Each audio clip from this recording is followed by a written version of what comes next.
আজকে যদি মিস্টার মমতাজ আপাকে এখানে নিয়ে আসা হতো, মানুষ কে কয়েকজন হইতো? আমার তো মনে হয় মুরব্বীগুলো আগে আগে থাকতো। হ্যাঁ, আরে মমতাজ আপা আরে কোথায় গেল? হ্যাঁ, সংসারটা পর্যন্ত নাপাক করে ফেলে দিছে একবারে, দেয় নাই? সংসদ 18 কোটি মানুষের তকদির নির্ণয় করা হয়, তুমি সেই সংসদকে একেবারে অপবিত্র করেছো। এর বিচার বাংলার জমি রাষ্ট্র হবে, কথা বলেন ঠিক কিনা? বড় বড় ওলামায়ে কেরামের বিরুদ্ধে তুমি বিদ্বেষমূলক কথা বলেছো, তোর মতো নর্তকীর বিচার বাংলার জমিনে হবে। আয় বেটি একবার আয়। আহা, তুই 300 টাকা হলে রাত্রি সারা রাত তুই দৌলদিয়া ঘাটে কাটাইছাস, তোর জিন্দেগি ওলামায়ে কেরাম জেনে গেছে তুই কত বড় ভালো ঘরের সন্তান। সেই একজন নর্তকী তুই ওলামায়ে কেরামের লিস্টি করিস, আমার বুঝে আসে না। বাংলার মানুষ এগুলো শুনে আমার মনে হয় এদের মস্তিষ্ক ঠিক নেই, কথা বলে না। এর এক একটা গানের ভাষা এক একটা, একেবারে ইমান চলে আর ফাইটটা যায়, ওরে মুখটা ফাইটটা যায়। আমি তো বলে এগুলো কণ্ঠ দিয়া ওটা মন চায় না, ফাইটটা যায়। এটা কোনদিন শব্দ হলো? কি ফাইটা যায় বলে না, কি ফাইটা যায়?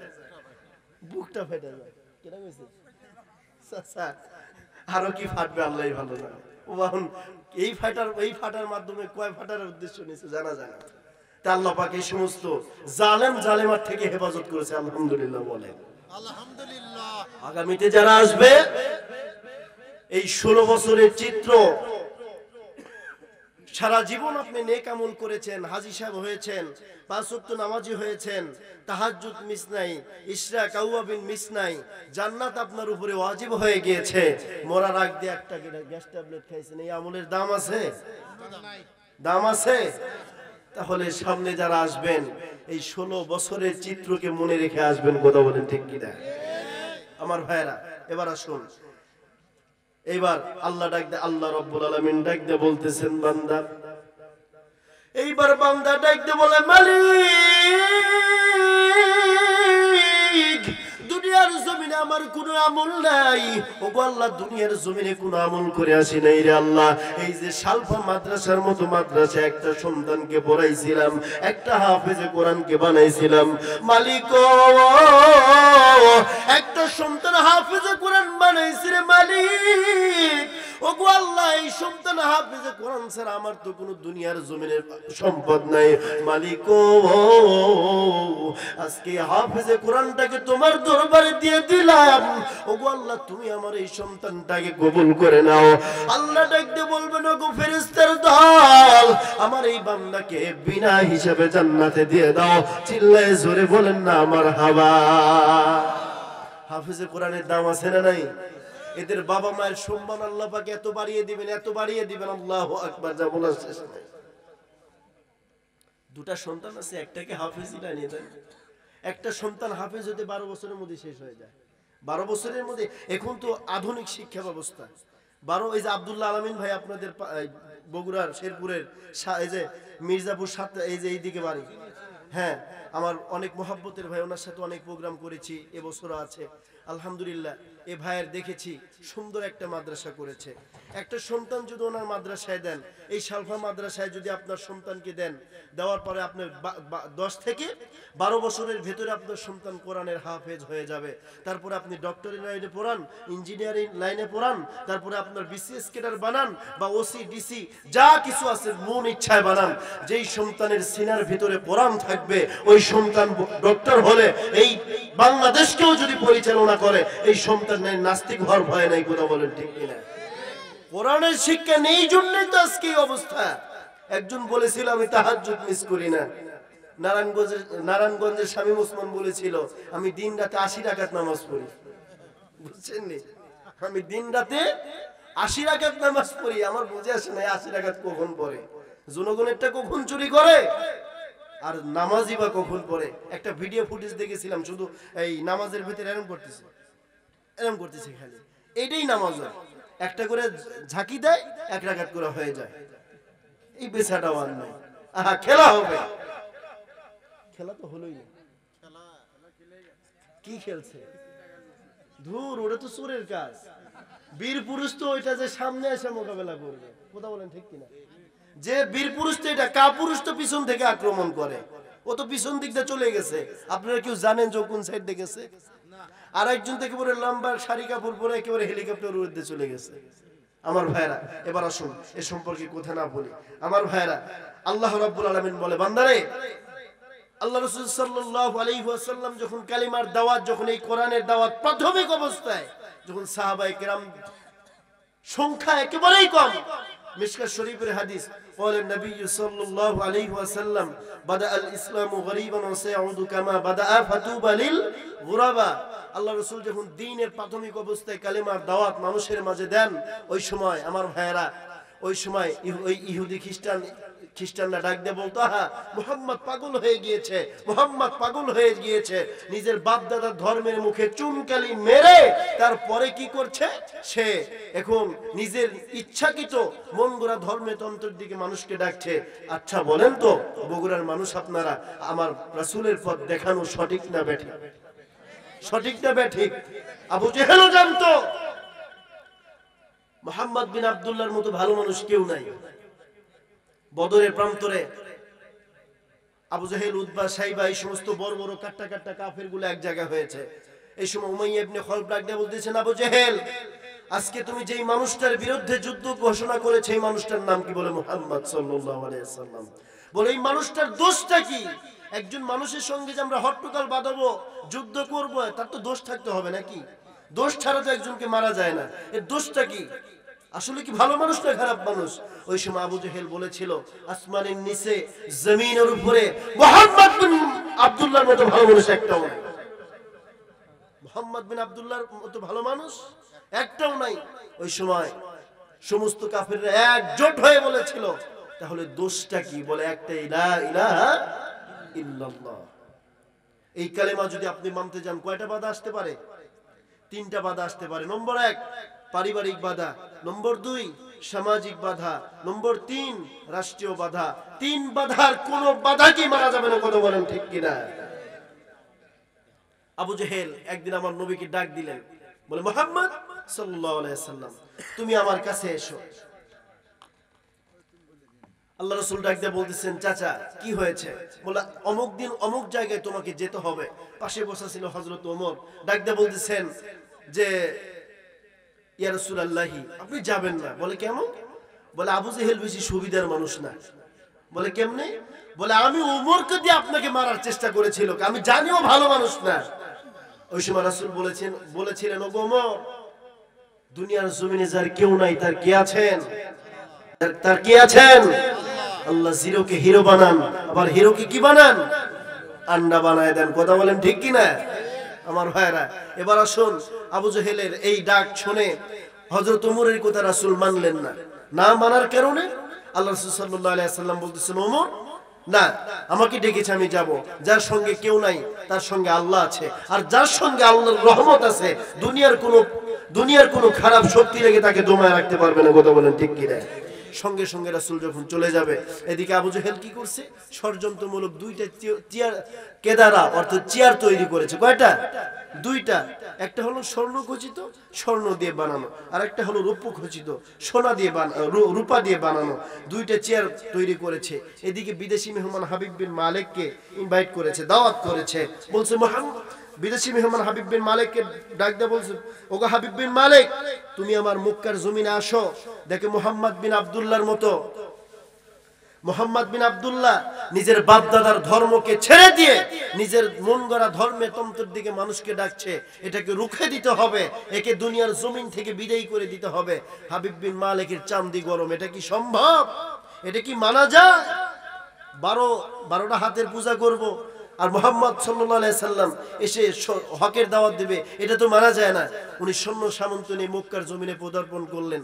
করার পরে রাসূল সাল্লাল্লাহু আলাইহি ওয়াসাল্লাম, এদিকে রাসূল চলে যাচ্ছেন, এদিকে রাসূল উমরের কথা মানলেন না। এবার রাসূল সাল্লাল্লাহু আলাইহি ওয়াসাল্লামকে আবু জেহেলের ষড়যন্ত্র হলো, আমি বসবো স্বর্ণখচিত চেয়ারে, বসাবো হলো হাবিব বিন মালিক বিদেশি মেহমানকে, আর রূপখচিত চেয়ারে বসাবো হলো সেই আমি আবু জেহেল নিজেই বসবো, আর মুহাম্মদ বিন আব্দুল্লাহকে আমি একেবারে জব্দ করে দাঁড়িয়ে রাখবো।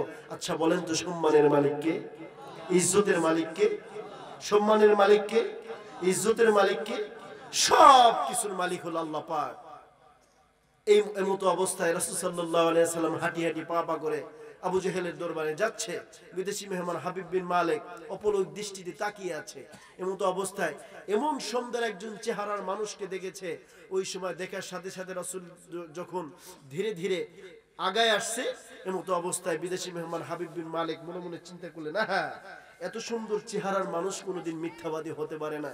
আবু জেহেল এতক্ষণ যা কিছু আমারে বুঝেছে সব হলো মিছা কথা। কারণ আবু জেহেল মিছা কথা বেশি বলতো, সকালে যেটা বলতো বিকেলে মনে থাকতো না, বুঝছেন? এরম দেড় বেটারি মার কাছে।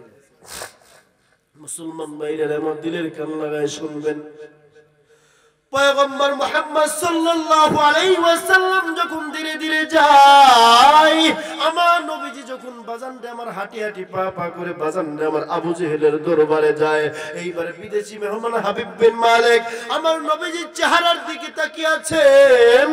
আমার নবীজির চেহারার দিকে তাকানোর সঙ্গে সঙ্গে আবু জেহেলের এই মেহমান হাবিব বিন মালিক মনে মনে চিন্তা করলেন, এত সুন্দর চেহারার মানুষ কোনোদিন মিথ্যাবাদী হতে পারে না। বাবাজি দেখেন রে বাবা, আমার আল্লাহ রাব্বুল আলামিন কত পরীক্ষার মাধ্যমে পয়গম্বরকে দেখেন দুনিয়ার জমিনে পাঠাইছেন।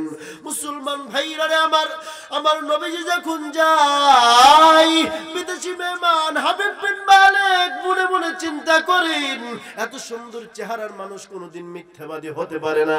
এইবার যখন নবীজি যখন বাজান রে আমার মেহমানের নিকটবর্তী হয়ে গেল, আমার নবীজিকে সঙ্গে সঙ্গে দেখার সঙ্গে সঙ্গে ওই বিদেশি মেহমান হাবিব বিন মালিক আমার নবীজির বাজানটা আমার চেহারা যখন ডাইরেক্টলি সামনাসামনি দেখলেন, সঙ্গে সঙ্গে স্বর্ণ খচিত চেয়ারটা ছেড়ে দিয়ে ডাক দিয়ে বলতেছেন, হুজুর আপনি এখানে বসে পড়েন। জোরে জোরে চিল্লায়ে বলেন সুবহানাল্লাহ। সম্মানের মালিক কে? আবু জেহেলের সম্মান কোথায় থাকলো? আবু জেহেল মনে মনে কয়, আমি মুহাম্মদ বিন আব্দুল্লাহর বিচার করতে নিয়ে আসলাম, এই হারামজাদা কি করে? আমি তো মুহাম্মদ বিন আব্দুল্লাহকে কি বলে শেষ করে দেওয়ার জন্য নিয়ে আসছি। এ তো দেখি মুহাম্মাদের জন্য চেয়ার ছেড়ে দেয়। আমার তো মনে হয় মুহাম্মাদের ধর্ম এও মেনে নেবে। আর যে একবার মুহাম্মাদের কালেমা পড়েছে সে তার জীবন দিতে পারে কালেমা ছাড়তে রাজি নেই। কথা বলেন ঠিক কি না? আমার ভাইরা, এমতো অবস্থায় রাসূল যখন গেলেন, রাসূল বসবেনই না।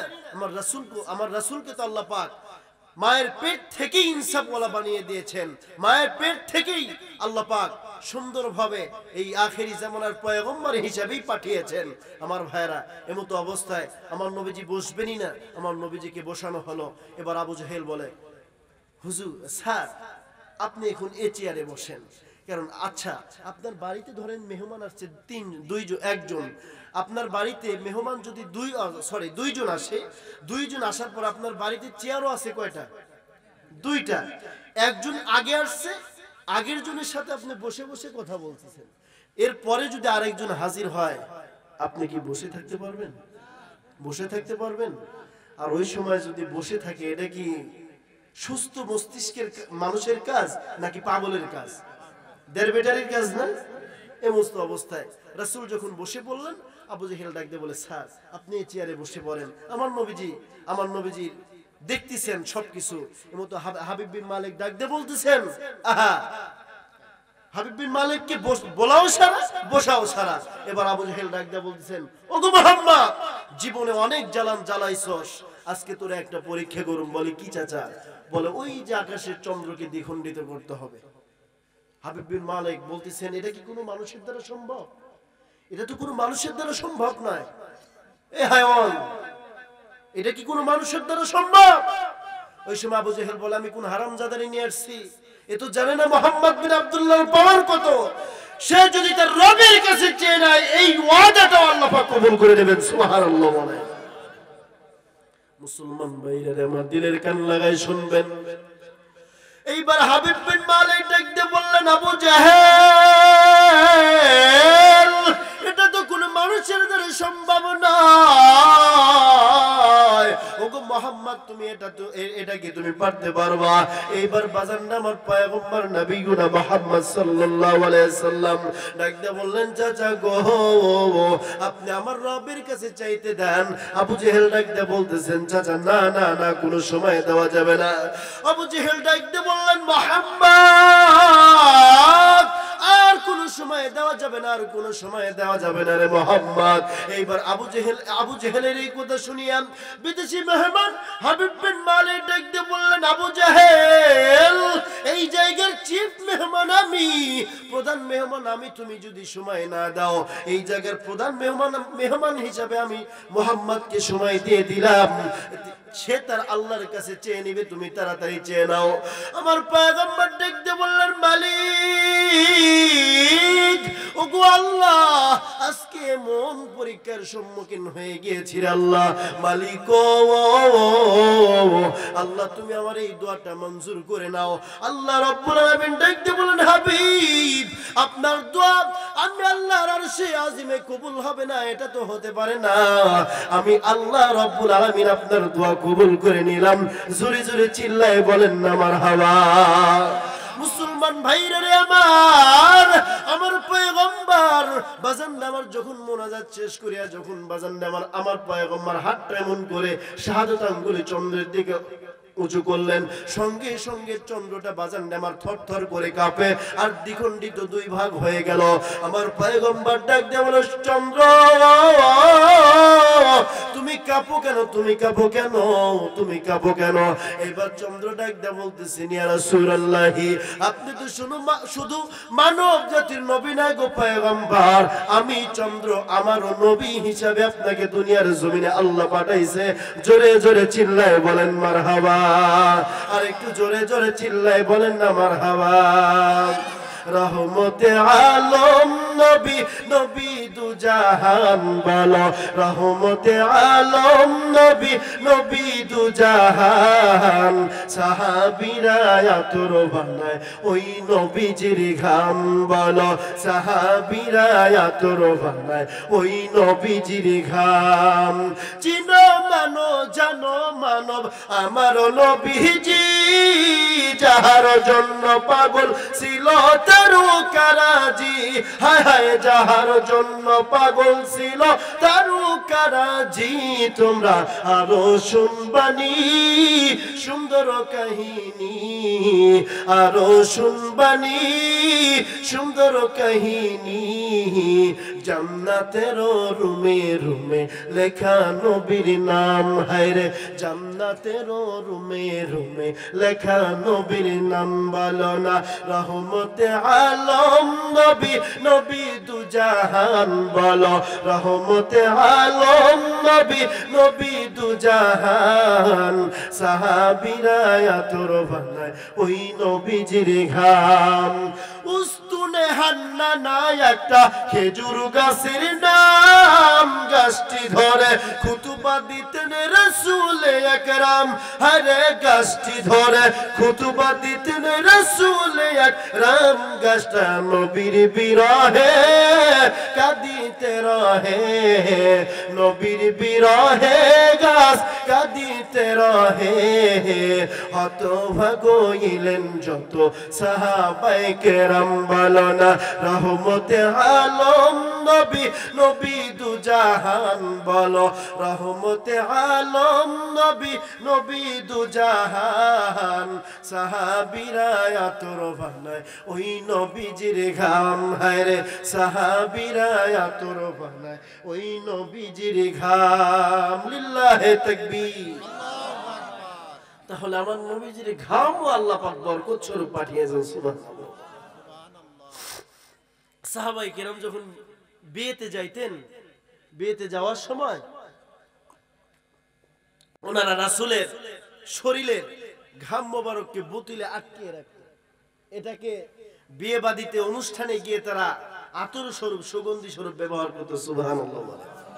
এমন একজন দামি নবী পেয়েছি।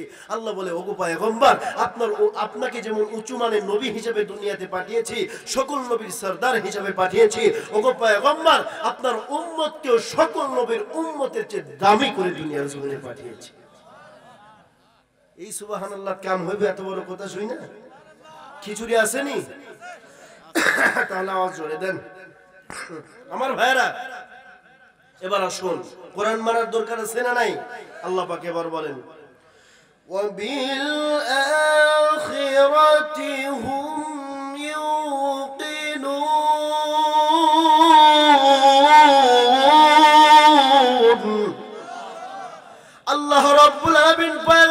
আমাকে ডাক দিয়ে বললেন, হাবিব আমি আল্লাহ রাব্বুল আলামিন বলে দিলাম, ওগো পয়গম্বর আপনি আপনার উম্মতের মাঝে জানাই দেন গো পয়গম্বর, যে সমস্ত বান্দা বান্দিগুলো মুত্তাকি হতে যায় 5 নাম্বার গুণ হলো এই পরকাল দিবসের প্রতি ঈমান আনতে হবে রে বাবা। মুসলমান ভাইরা রে আমার, আপনি কেন কোরআন মানবেন না? ও বন্ধু, কেন আপনি নামাজ পড়বেন না? কেন আপনি মসজিদ মুখে হবেন না? বাবাজি ও পর্দার আড়ালের মা, আপনাদের জন্য এইবার কিছু ওয়াজ করে যাই রে মা। মা গো মা, আপনার মতো মা আমারও তো ঘরে আছে রে মা। ও গো মা, আপনি আপনার সন্তানটাকে, একটা সন্তানকে মাদ্রাসায় দিন, একটা সন্তানকে আপনি হাফেজে কোরআন বানিয়ে দুনিয়ার জমিন থেকে চলে যান। মা গো মা, আল্লাহ রাব্বুল আলামিনের বদৌলতে আপনাকে দুনিয়া এবং আখিরাতে নাজাত দান করবেন। জোরে জোরে চিল্লায় বলেন না মারহাবা। কোরআন পড়লে সওয়াব আছে না নাই? আর একটু জোরে বলেন না, আছে না নাই? কোরআন শেখার দরকার আছে না নাই? মুসলমান ভাইরা আমার দিলের কান লাগায় শুনবেন, আল্লাহ রাব্বুল আলামিন ডাক দিয়ে বললেন, হাবিব নবী আমার, আমি আল্লাহ রাব্বুল আলামিন বলে দিলাম 5 নাম্বার গুণ হলো এই পরকাল দিবসের প্রতি ঈমান আনতে হবে। নবীজি আমি আল্লাহ এই যে কোরআনুল কারীমকে নাজিল করলাম, বান্দা জীবন চালাবে কেমনে কোরআন বলে দিবে, বান্দা বাজান দে আমার বান্দা কেমনে নামাজ পড়বে কোরআন হাদিস বলে দিবে, বান্দা কেমনে মসজিদ মুখে যাবে কোরআন হাদিস বলে দিবে, বান্দা কেমনে বাজান দে আমার বাথরুমে যাবে কোরআন হাদিসের মধ্যে দোয়া আছে না নাই, বান্দা কেমনে রাতে ঘুমাবে ঘুমানোর দোয়া আছে না নাই, বান্দা নামাজে কখন কোন কিরাত পড়বে, বান্দা কখন কোন নামাজে কেমনে সিজদা করবে, বান্দা রুকুর তাসবিহ কয়টা, সিজদার তাসবিহ কয়টা, বান্দা তুমি কখন খানা খাবা, খানা খাওয়ার আদব কয়টা, বান্দা তুমি খানা খাবা কেমনে, কয় আঙ্গুল দ্বারা খাইবা, বান্দা তুমি খানা খাওয়ার সময় রাসূলের সুন্নাত তরিকা কোনটা, এটা যদি আপনি মাদ্রাসায় না পড়েন, কোরআন হাদিস না পড়েন রে বাবা, আপনি এই জিনিসটাকে কোনোদিন বুঝতে পারবেন না। জোরে জোরে চিল্লায় বলেন কথা ঠিক কিনা? আমার ভাইরা এবার আসুন, ও মা, তোমার আল্লাহ পাক তোমাকে দুনিয়ার জমিনে সবচাইতে দামি করে পাঠিয়েছে, কথা বলেন ঠিক কিনা? ইসলাম যতটুকু নারীকে সম্মান আর ইজ্জত দিয়েছে, দুনিয়ার কোন ধর্মতন্ত্র নারীকে এত সম্মান দেয় নাই, কথা বলেন ঠিক কিনা? কিন্তু আমরা দেখি এখন কি জানেন, আমরা দেখি হলো মানুষ, মেয়েরা দেখি এখন খোলামেলা থাকতে পছন্দ করে। কিছু কিছু নারীরা বলে, এই যে 16 বছরের ভিতরে দেখেছি আমাদের স্বাধীনতাকে হরণ করা হচ্ছে, আমাদের স্বাধীনতাকে হরণ করা হচ্ছে। আমি তো মনে করি তুই তাসলিমা নাসরিনের ভক্ত, কথা বলেন ঠিক কিনা?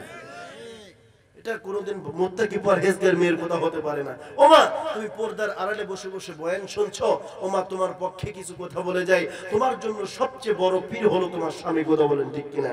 তুমি মারা যাবার পরে তোমার স্বামী যদি বলে দুনিয়ার জমিনে যত স্ত্রী আছে তার মধ্যে সবচেয়ে উত্তম স্ত্রী হলো আপনার, আপনি বিনা হিসাবে জান্নাতে যাবেন। আপনার স্বামী যদি আপনার স্বামী মারা যাবার পরে আপনি যদি বলেন যে আল্লাহ দুনিয়ার জমিনে আমার স্বামীর মতো ভালো মানুষ একটাও ছিল না, আল্লাহ বলে বান্দি তোর স্বামীকে আমি আল্লাহ মাফ করে দিলাম। কিন্তু ঘরের মধ্যে যদি ইউক্রেন আর রাশিয়ার যুদ্ধ লাগায় রাখেন, জান্নাত সম্ভব না, কথা বলেন ঠিক কিনা? মিল মহব্বতে থাকতে হবে। আমার ভাইরা একটু দিলের কান লাগায় শোনেন না, দিনের পথে আসেন, বাঁচবেন কয়দিন?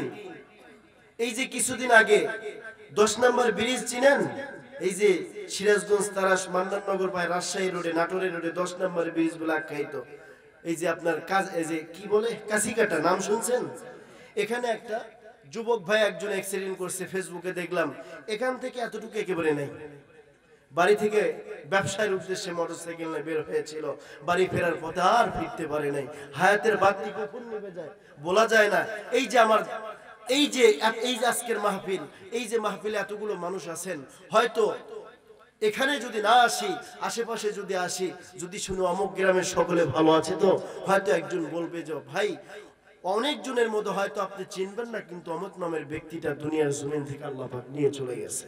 কবরের ভয় কত দেখেন, পরকালের দিকে তাকান, একটু একটু নজরটা নিচের দিকে দেন।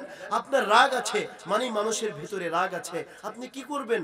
আপনার যখন রাগ বেশি উঠে যাবে, আপনি সঙ্গে সঙ্গে মাটির দিকে তাকান, 2 রাকাত নামাজ পড়ে নেন, কোরআন খুলে বসেন। আপনার রাগ কন্ট্রোল করতে নাই পারলে আপনি মাটির দিকে তাকেন, তো মাটিটা কিন্তু নড়াচড়া করে কিনা? আরে ভাই, মাটি যদি নড়ে আপনি মানুষের সাথে ফাসাদ করেন। আল্লাহ বলে, বান্দা, ওই বান্দাই তো সবচেয়ে প্রকৃত মানুষ, যার হাত থেকে, যার জবান থেকে, যার এই সমস্ত, যার 3.5 হাত বডি থেকে মানুষ হেফাজত থাকে। কথা বলেন ঠিক কিনা? যারা 16টা বছর নির্যাতন করেছে মানুষকে, জবান দিয়ে, কলম দিয়ে, হাতের ব্যয় হচ্ছে কি হয় নাই, হেঁটে গিয়ে সংসদে ঢুকে খুনির আসামিদেরকে বেকচুর খালাস দিয়ে বড় বড় আল্লাহওয়ালাদেরকে জেলখানায় ঢুকিয়েছে। কথা বলেন ঠিক কিনা? এগুলো কি অপরাধ নয়? এর জবাব আল্লাহর দরবারে দিতে হবে। কথা বলেন ঠিক কিনা? আর একটু জোরে বলেন, কথা বলেন ঠিক কিনা? আমার ভাইয়েরা, এবার আসুন, আল্লাহ পাক বলে, বান্দা আম্মা জান খাদিজা রাদিয়াল্লাহু আনহা ডাকতে বলতেছেন, ইয়া রাসূলুল্লাহ, আমি খাদিজার বড় ভয় হয়। আমি যখন দুনিয়ার জমিন থেকে চলে যাব, ওই সময় আমি খাদিজার তো দুনিয়ার জমিনে কেউ নাই, আমার তো আবার নেক আমলও নাই। ওগো ইয়া রাসূলুল্লাহ, আমি কেমনে দুনিয়ার জমিনটা কাটাবো? আমার বড় ভয় হয়। অন্ধকার কবরে তো আলো বাতাসের কোনো ব্যবস্থা নেই, অন্ধকার কবরে তো কোনো সফর সঙ্গী নেই। ইয়া রাসূলুল্লাহ, আমি তো এটা সহ্য করতে পারবো না। পয়গম্বরের আহলিয়া স্ত্রী, প্রথম স্ত্রী, দেখেন তেনা আমাদের উম্মাহাতুল মুমিনিন হযরত খাদিজার মতো মানুষ কি বলেন, যার জন্য আল্লাহ পাক দুনিয়ার জমিনেই জান্নাত ঘোষণা করেছে, তার জন্য, তার কবরের জন্য অন্তরে কত ভয়। আম্মা জান ডাকতে বলতেছেন, ইয়া রাসূলুল্লাহ, আমার তো কোনো সামান নাই, সামান মানে নেক আমল নাই, আমি কবরে যাব কেমনে? অথচ আল্লাহ পাক নিজে হযরত খাদিজাকে সালাম জানিয়েছেন। সুবহানাল্লাহ। মুসলমান ভাইরা আমার, দিলের কান লাগায় শুনবেন। আম্মা জান খাদিজা ডাকতে বলেন, হাবিব নবী গো, আমার বড় ভয় হয়, আমি ওই কবরের জিন্দেগিতে কেমন থাকবো গো পয়গম্বর? আমার বড় ভয় হয় গো নবী, আমি ওই কবরের জিন্দেগিতে কেমনে থাকবো গো নবী? ইয়া রাসূলুল্লাহ, ইয়া হাবিবাল্লাহ। পয়গম্বর ডাকতে বললেন, খাদিজা, তোমার কোনো প্রশ্ন আছে কিনা? তোমার কোনো প্রশ্ন আছে কিনা? আম্মা জান খাদিজা ডাকতে বলে, নবী গো, ইয়া রাসূলুল্লাহ, ইয়া হাবিবাল্লাহ, আপনারে কয়েকটা প্রশ্ন করতাম চাই গো নবী। ইয়া রাসূলুল্লাহ, ইয়া হাবিবাল্লাহ, 1 নাম্বার, আমি খাদিজা যখন দুনিয়ার জমিন থেকে চলে যাব, আমি খাদিজা যখন দুনিয়ার জমিন থেকে চলে যাব, আমি খাদিজার জিন্দেগিতে কোনো আমল নাই।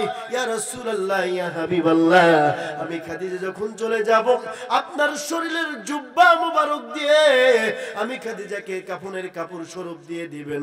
পয়গম্বর ডাকতে বললেন, খাদিজা, ওগো খাদিজা, আমি তোমার এটাকে মেনে নিলাম, আমি তোমার এই দোয়াটাকে, তোমার এই ওয়াদাটাকে আমি পূরণ করব রে খাদিজা। আম্মা জান ডাকতে বললেন, নবী গো, ইয়া রাসূলুল্লাহ, ইয়া হাবিবাল্লাহ, শুধু এতটুকুই ক্ষান্ত নয় নবীজি, আমি খাদিজা যখন দুনিয়ার জমিন থেকে চলে যাব, ওগো পয়গম্বর, আপনি আমার জানাজার নামাজের ইমামতি করবেন। তাছাড়া আমি খাদিজার বড় ভয় হয়। আমার পয়গম্বর ডাকতে বলেন, খাদিজা, তোমার এই কথাটা আমি পালন করব রে খাদিজা। আম্মা জান ডাকতে বলে, নবী গো, ইয়া রাসূলুল্লাহ, ইয়া হাবিবাল্লাহ, আমি খাদিজার দাফন কাফন আপনি করাইবেন গো নবী। আমি খাদিজার কোনো নেক আমল নাই। ইয়া রাসূলুল্লাহ, ইয়া হাবিবাল্লাহ, পয়গম্বর ডাকতে বললেন, খাদিজা, তুমি আর কোনো কথা বলবা নি? আম্মা জান খাদিজা ডাকতে বলতেছেন, ইয়া রাসূলুল্লাহ, ইয়া হাবিবাল্লাহ, নবী গো, ইয়া রাসূলুল্লাহ, ইয়া হাবিবাল্লাহ, আপনার কাছে আরেকটা দরখাস্ত জানাইতাম চাই। ওগো নবী গো, আপনি আমাকে যখন দাফন করিয়া চলে যাবেন, ইয়া রাসূলুল্লাহ, ইয়া হাবিবাল্লাহ, আপনার কাছে দরখাস্ত জানাই, নবীজি, আপনাদেরকে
ভাই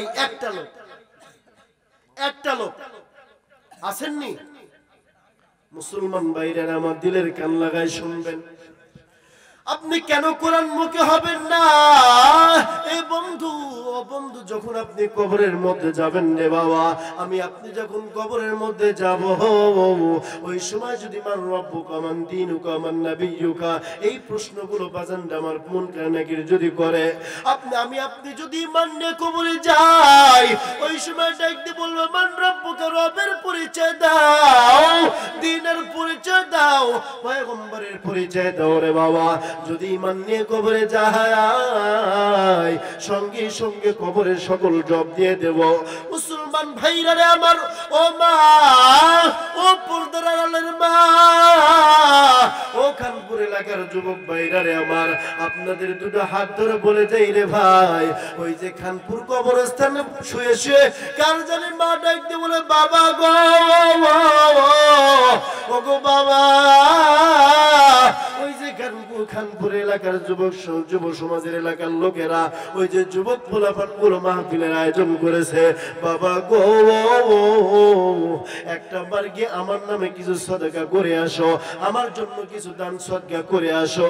ও গো মা, তোমরা মা জাতি, তোমাদের মন তো নরম, কার জানি মা দুনিয়ার জমিন থেকে চলে গেছে, ওই খানপুর কবরস্থানে শুয়ে শুয়ে চিল্লায় চিল্লায় ডাকতে বলে মা গো, মা গো মা,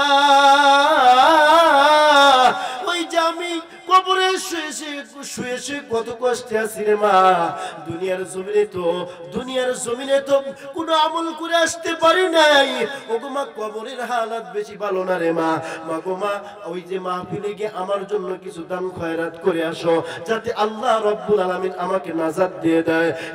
এমন মা যদি থেকে থাকেন, ওই যে দেখেন আপনার লোক আছে, আপনার লোকের মাধ্যমে টাকা পয়সা হোক, যা হোক, নগদে হোক, বাকিতে হোক, আপনি পাঠিয়ে দিন।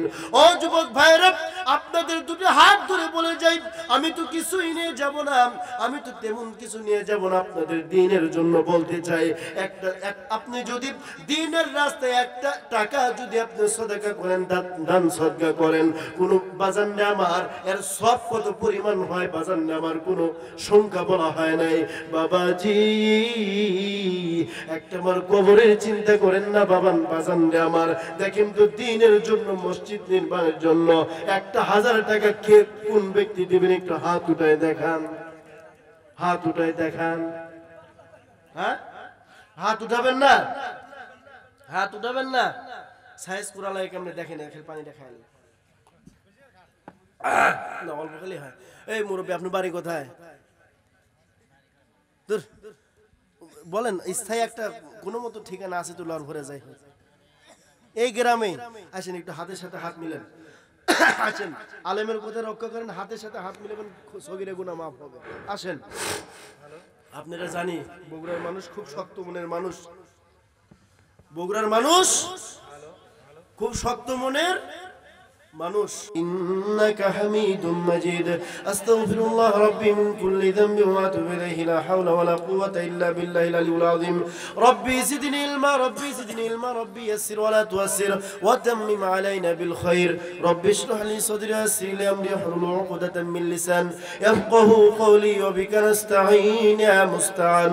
রব্বি হাবলি মিনাস সালিহিন, রব্বি হাবলি মিনাস সালিহিন। اللهم آمين. ربنا ظلمنا أنفسنا وإن لم تغفر لنا وترحمنا لنكونن من الخاسرين. رب ارحمهما كما ربياني صغيرا وقل رب ارحمهما كما ربياني صغيرا. আল্লাহ, তুমি রহমতের নজর দিয়ে তাকিয়ে দেখো রে আল্লাহ, শেরপুর উপজেলাধীন খানপুর আল্লাহ তাআলা যুব সমাজ কর্তৃক আয়োজিত আজকের বার্ষিক মাহফিলের সম্মানিত সভাপতি সহ প্রধান অতিথি সহ ওগো রব্বে কারীম, কত মানুষ আমরা হাত উঠাই তোমার দরবারে, দুখানা হাত উঠাইছি রে আল্লাহ। ওগো মালিক, তুমি আমাদের হাতটাকে ফিরাই দিও না রে আল্লাহ। মোদের জিন্দেগির কবিরা সগীরা দেখা হওয়া দেখা জানা না জানা রাতের অন্ধকারে দিনের আলোতে যত গুনাহ করেছি রে আল্লাহ তুমি মোদের জিন্দেগির সকল গুনাহ খাতা গুলোকে মাফ করিয়া দাও আল্লাহ জানি না এই মাহফিলের মধ্যে কার জানি মা নাই কার জানি বাবা নাই ওগো আল্লাহ এই জনম দুঃখিনী মা বাবার কবরটাকে তুমি জান্নাতের বাগান বানায় দাও রে আল্লাহ আমরা অনেকেই বাড়িতে ফিরিয়ে মা বাবার চেহারা দেখব অনেক দুঃখী ভাই আছে যেই বাবার চেহারা দেখতে পারবে না মার চেহারা দেখতে পারবে না ও আল্লাহ তুমি ওই জনম দুঃখিনী মা বাবার কবরটাকে আল্লাহ তুমি জান্নাতের বাগান বানায় দাও ওগো আল্লাহ মা বোনেরা পর্দার আড়ালে হাত উঠাইছে রে মালিক কোন মায়ের সন্তান দুনিয়ার জমিন থেকে চলে গেছে কোন মায়ের মা নাই বাবা নাই আল্লাহ ওই মা বাবার কবরটাকে তুমি জান্নাতের বাগান বানায় দাও ও আল্লাহ আমার পাশে আমার বন্ধু রেজাউল করিম মাওলানা আজকের মাহফিলের দ্বিতীয় বক্তা তার বাবাকে হারিয়েছে রে মালিক তুমি আমার চাচা জানের কবরটাকে তুমি জান্নাতের বাগান বানায় দাও ও আল্লাহ জানি না কত ভাই দোয়া চেয়েছে কার মা নাই কারো বাবা নাই ও আল্লাহ তুমি সকলকে মাফ করিয়া দাও ও মালিক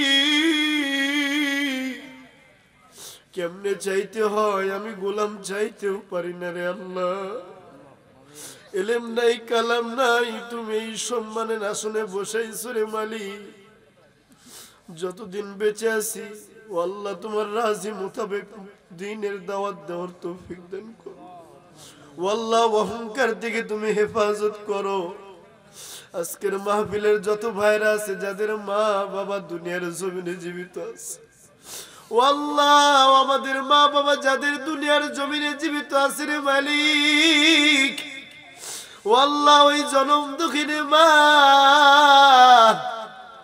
যে নিজে খাওয়ার জন্য যে নিজের সন্তানকে খাওয়ানোর জন্য নিজে খায় না যেই বাবা নিজে ভালো জামা না পরিয়া সন্তানের জামার ব্যবস্থা করে দিছে যেই বাবা পরীক্ষার ফির টাকা জমা করার জন্য নিজের ওষুধ খায় নাই রে আল্লাহ ও আল্লাহ ওই জনম দুঃখিনী মা বাবা যাদের আছে তাদের হায়াতের মধ্যে বরকত দান করিয়া দেয় ও আল্লাহ শালফা মাদ্রাসার নাজিমে তালিমাতের বাবা আল্লাহ তাআলা হুজুরের বাবা অসুস্থ শেফায়ে কামেলা জিলা দান করবে আল্লাহ ও আল্লাহ তার মেয়েকে আল্লাহ তাআলা মুখে খাবার দিলাম তুমি এত সুন্দর চেহারা দিয়েছো আল্লাহ তাআলা হযরত আসিয়ার সঙ্গে জান্নাতে স্থান দিও ও মালিক অনেক মানুষ দোয়া চেয়েছে নতুন মানুষ নাম জানি না কত মানুষ তোমার ঘরকে নির্মাণ করার জন্য টাকা পয়সা ধন দৌলত দিয়ে মেধা দিয়ে শ্রম দিয়ে কত মানুষ খাবারের আয়োজন করেছে সামনেও করবে রে আল্লাহ আল্লাহ এই মাহফিলটাকে কিয়ামত পর্যন্ত চালু রাখার তৌফিক নসিব করিও আমি যদিও না আসি আমার মতো আরেক ভাই এসে বয়ান করবে সেই তৌফিক নসিব করিও ও মালিক আজকের মাহফিলের শ্রোতা থেকে শুরু করে সভাপতি সেক্রেটারি উপদেষ্টা বিশেষ অতিথি আল্লাহ তাআলা রকি ভাই আরো তাদের লাইনে যারা আরো 3 জনের নাম রয়েছে 2 জনের নাম রয়েছে রে আল্লাহ ও আল্লাহ ও আল্লাহ ওই যুবক ভাইদের দানকে কবুল ও মঞ্জুর কর ও আল্লাহ চুল পাকা দাড়ি পাকা বাবারাও দান করেছে তাদের দোয়াকে তুমি কবুল ও মঞ্জুর করো ওরে মালিক তালবে ইলমদের কিনে হাত উঠাইছি রে মালিক আমার দোয়া কবুল না হলেও তাদের দোয়া তো বিফলে যাবে না রে আল্লাহ ও আল্লাহ